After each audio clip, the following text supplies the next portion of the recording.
Good evening. I'm going to call the meeting to order. Please stand for the Pledge of Allegiance.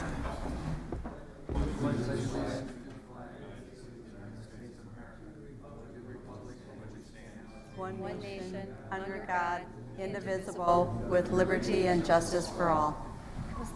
Wow. I think some of you are running a race tonight. Let's slow down a little bit.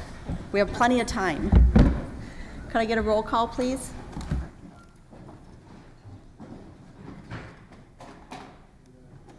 Supervisors Dodge, Grady, and Hallman are excused.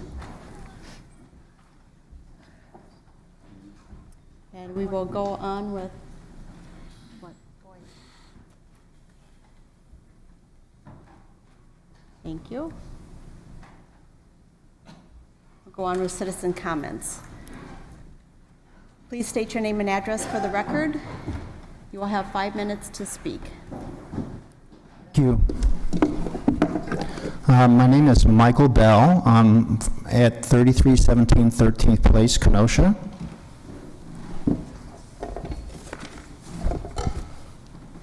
I have an article here from Time Magazine in which a police department from Lansing, Michigan issued an apology to a young lady. Her name was Brian Randall Gay, and she was a victim of Larry Nassar, Dr. Larry Nassar.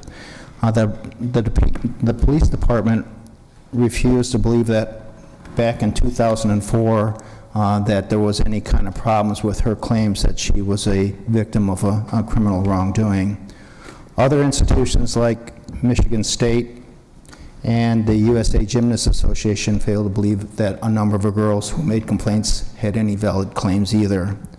One child, her name was Kyle Stevens, said that her parents chose to believe Larry Nassar over her. And when her father finally believed this young lady, he committed suicide over the matter.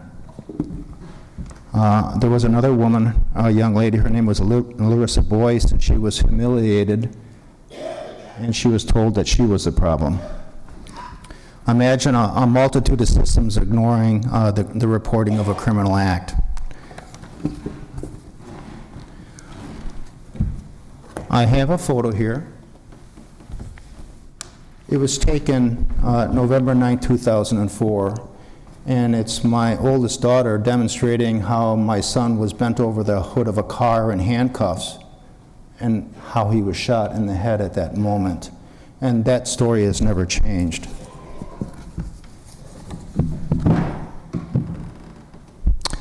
The same is not true regarding the police officers that were involved that night. Their sworn testimony changed under oath 6 times.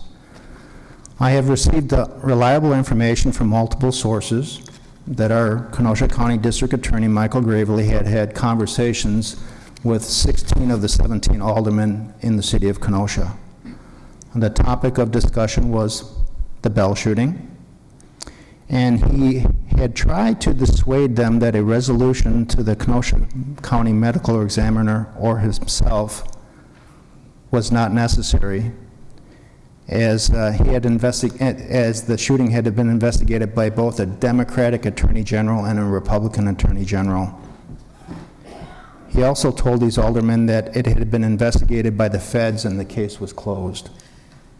To the best of my knowledge, no federal investigator has ever spoken to any of the officers involved in the shooting of my son. In front of you are 5 documents, all demonstrating that an investigation did not occur in my son's shooting by either a Republican Attorney General or a Democratic Attorney General. And one of the documents, an article from the Kenosha News, reports that our current county executive, Jim Cruiser, while he was serving as a representative of the 64th District, asked the Attorney General for an investigation into my son's death, and he was denied. These documents are proof that Mayor John Antaramian and DA Michael Gravely have been providing inaccurate information to the public, to the aldermen, and maybe even yourselves. The lack of records that Mayor John Antaramian failed to provide last night do not support any of the claims that he had made with the city that this shooting has been investigated a number of times. I find it interesting that the government uses an inquest when it's convenient for them. Wisconsin statute 97904 states an inquest is used when circumstances are unexplained and suspicious. And I find it really humorous that all unexplained and suspicious circumstances come from the city of Kenosha and its police department, and not from my family or the eyewitnesses that were at the scene. I'm here tonight because I was told by my alderman in the 4th District of the city, G. John Ruffalo, that the Bell shooting is no longer a city problem. It is now a county problem. I'm here to provide you with a set of accurate documents. They're in front of you. I have 5 of them. I have also given you a copy of a 19-minute documentary produced. It's called Forensically Impossible. But I also wanted to inform you that I have personally delivered to the medical examiner a request for an inquest, a public hearing, a fact-finding mission to her, and I provided that to you. My attorneys have created that, and I'd like you to review it, and at some point, if you can help our family out to find the truth, I would appreciate it. Thank you. Thank you, sir. Any other citizen comments? Citizen comments? Any other citizen comments? Seeing none, citizen comments are now closed. I have a couple announcements. The first one is for Supervisor Gens to remind him that the meeting in April is changed to Wednesday instead of Tuesday due to the election. Thank you very much. I appreciate that. You're welcome. Thank you, Chair. It isn't. I know it isn't. The other thing is I have to apologize. I failed to mention a couple things last time. First, I want to mention Maureen Reed, who was a member of the Kenosha County Board from 1994 to 2002. She represented the 11th District and was known for many years as a tireless advocate for the community, particularly for the professional and personal growth of women. And also, as many of you remember, Ron Johnson, who sat on our board for many years, 32 years to be exact, represented the 12th District, and then, of course, the 8th District after the redistricting. He was board chairman from 1998 to 2000, and Ron retired from the board 2 years ago at the age of 86 and continued to serve on the Brookside Care Center board until he passed away just recently. So if you would, I'd like to please stand for a moment of silence for both of those.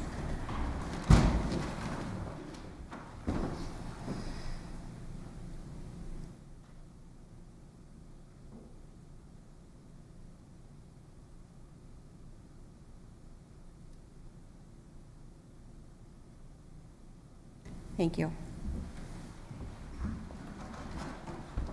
We will move on to supervisor reports. Supervisor Alverman, you have the floor. An unlimited time, the way it looks, correct? Settle down. Yes. Done? Settle down. I promised I'd be good to Supervisor Genser. Got a couple of things from last evening. Last evening's meeting, it was our most eventful ride home of the whole winter. Talking to everyone that left the county center when 9 o'clock or so when we did. For 2 inches of snow, it was quite spooky. But we last evening heard reports from all the departments, and the biggest thing going on right now is they're all ramping up activities for all the bidding process, all the projects that we talked about at budget time. The pricing for these projects is what staff, myself, the committee are mainly worried about. We've been very fortunate in the past, say, 4 years with pricing on major projects, the roof projects that we've done, many of our mechanical projects, but the workforce has gotten tighter each year, and now with many things looming in the Kenosha and the adjacent areas, we are hoping to get some of these things in under that envelope of major construction, but We have warned the committee, and we've talked about it now for the last 6 months or so, that things are possibly going to be changing as far as the type of bids and the amount of people that we're having showing up at walkthroughs and bid openings. For our Parks Department, last night, I think many of you read the Kenosha News. If you didn't see the article about the Urban Innovations in Urban Forestry Award from the DNR and the Urban Forestry Council.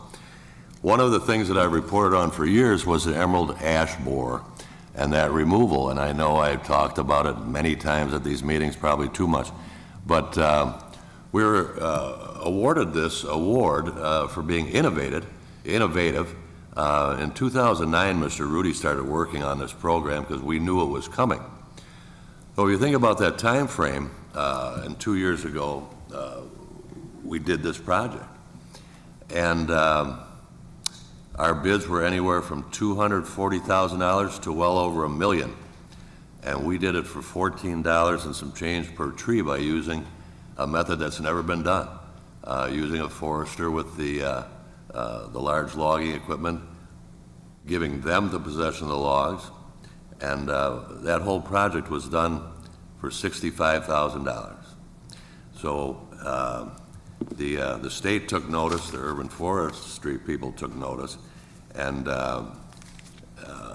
the consultant that we used is become very busy. And Matt Collins says that his phone rings a lot from other municipalities for picking our brains on how we did this. So I wanted to mention this evening because that is our staff, people that work for us every day, that do major things and contributions like that, that at the least saved us about $200,000, but anywhere up to $700,000 or $800,000. So we congratulated Mr. Rudy, let him know, and Mr. Collins has the award, which is on a piece of recycled wood in his office. I want to make sure I did not forget that. Other things are there's just numerous projects with the parks. The Kemper Center Lakefront Studios, that project is on schedule. Completion is set for March. We've got numerous roof replacements at Kemper, at 4 or 5 different parks. Pike River Restoration Phase 1, bids out in March, project to start June 2018. Fox River Playground equipment, that's by the Ray Barris Field. That project is to be completed in 6/1/18. Kemper sidewalk replacement, and Silver Lake Park, we're doing a solar panel at the entrance to the Silver Lake Park where we take the fees. There is not power there, so that it'll be connected to the Wi-Fi and we'll be able to accept credit cards and for entrance and watercraft rentals. Last evening, the people from Bristol were formed an organization to try to restore the old Bristol Town Hall that is located in the Bristol Woods County Park. They have come up with the funds to do it. We okayed it last evening, and they will be moving that to a site in Bristol so that it can be refurbished, used for schooling, for little history classes, and the spot where we have it naturally will be just restored by us. And it is another thing that we don't have to take care of. We've been painting and roofing and taking care of that building for years. It doesn't seem like that long ago, but it is. We are putting out bids for the parking ramp, waterproofing. $150,000 is budgeted this year for that project, and that is for sealants that are at the end of their life. repairing floor drains. The Highway Department is busy with multiple projects. The main one that is on the top of everyone's list right now is the Highway KR. I know I mentioned at our last meeting that we've been negotiating with the state. That is still ongoing, but we are in a very good position there not to be responsible for any of the costs that are going to be involved there, and I will inform the board when that's a final thing. So that's all I've got this evening. Thank you, Supervisor Overman. Supervisor Bostrom, you have the floor. Thank you, Madam Chairman. A couple of things I want to update the board on that I've been involved in. First, the Tax Delinquent Property Task Force had their second meeting on February 28th. We'll have our third meeting on March the 14th. And we intend to meet every 2 weeks until we have a full handle on the game plan to get us current on collection of delinquent property taxes. But I'm happy to report that there is a documented timeline, and if all goes according to plan, the Treasurer's Office by September 1st of this year will be in a position to start the tax deed process for properties that are delinquent from 2015. That would be, if we never had a tax delinquent property problem, 2015 taxes, the first time we'd be able to act on them would be September 1st of this year. So, I mean, I think that's a rather remarkable achievement considering where we came from. The other interesting part about the conversation that we had a week ago was the IT department rolling out their application for tracking delinquent property or delinquent taxes and for tracking payment plans. This tool, once it's complete, is meant for every department within our county here to have access for a variety of reasons. It is a really, really slick application. I have to give the IT department high marks for what they put together. It appears to be extremely user-friendly and really should be a wonderful tool, not only for the Treasurer's Office, but also for the Clerk's Office. Because keep in mind, once the Treasurer is done with their portion of the tax deed process, the Clerk's is then responsible for getting hold of those properties and securing them. So I'm real excited for what the next couple of months will bring, and I'm very glad that this board was involved in acting on it and getting a hold of the situation, because it was a big problem and it looks like it's on its way to being fixed.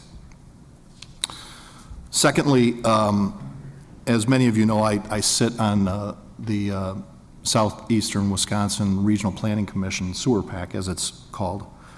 And our quarterly meeting is tomorrow, but I also sit on the Planning and Research Committee, which we met last week. And there were some interesting things that came out of that meeting I felt it was important to share.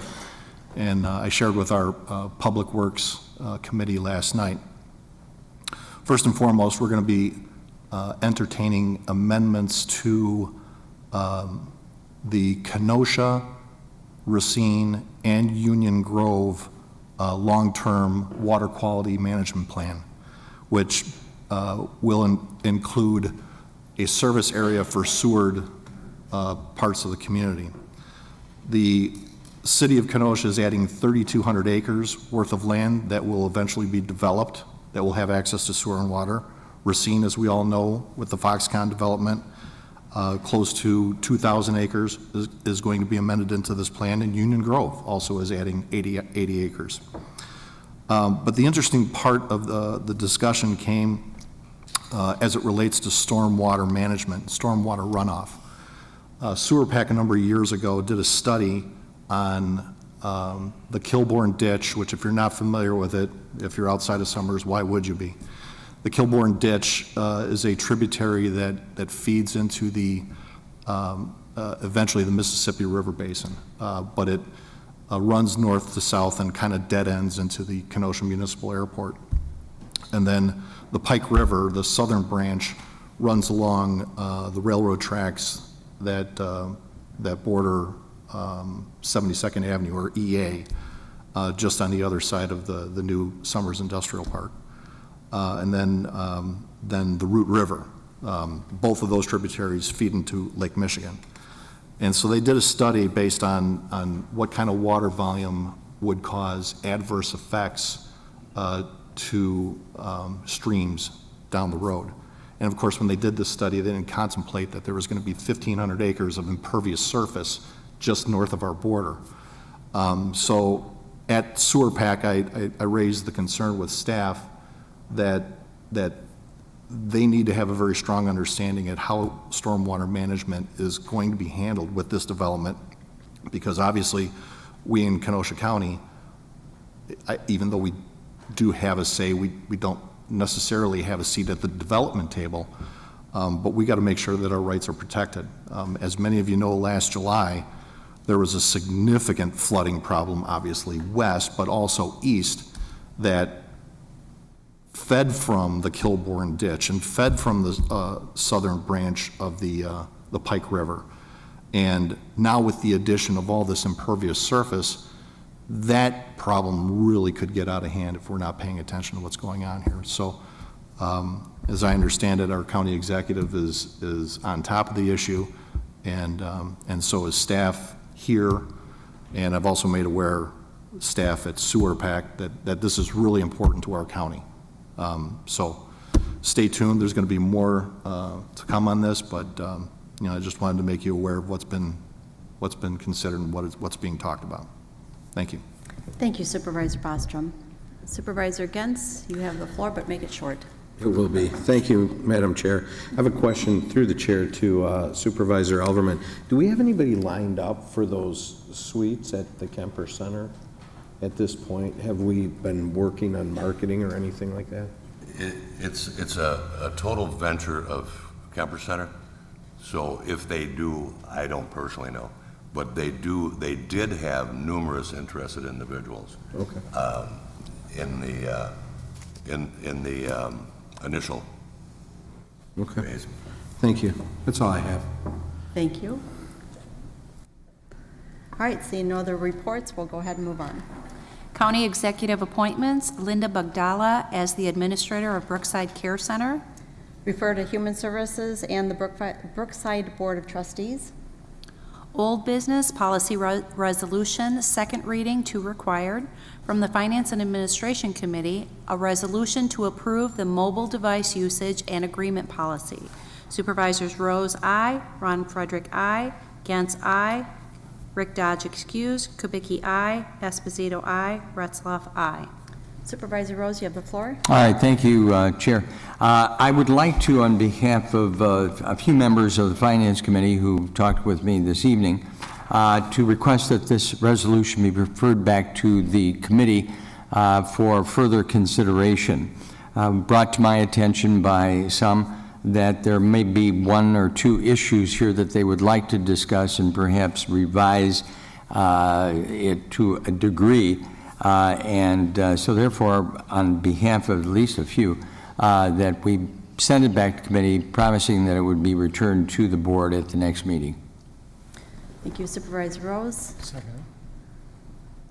I have a second by Vice Chair Esposito. Seeing no lights, all those in favor to refer back to committee, say aye. Aye. Opposed? Motion passes. New Business Ordinance, first reading to required. From the Legislative Committee, an ordinance amending MCKC Chapter 2. There are none. Just moving on. So approval of the February 21st, 2018 minutes by Supervisor Rose. Supervisor Rose, you have the floor. Thank you. I would move the approval of the minutes as printed. I have a first by Supervisor Rose and a second by Supervisor Gens.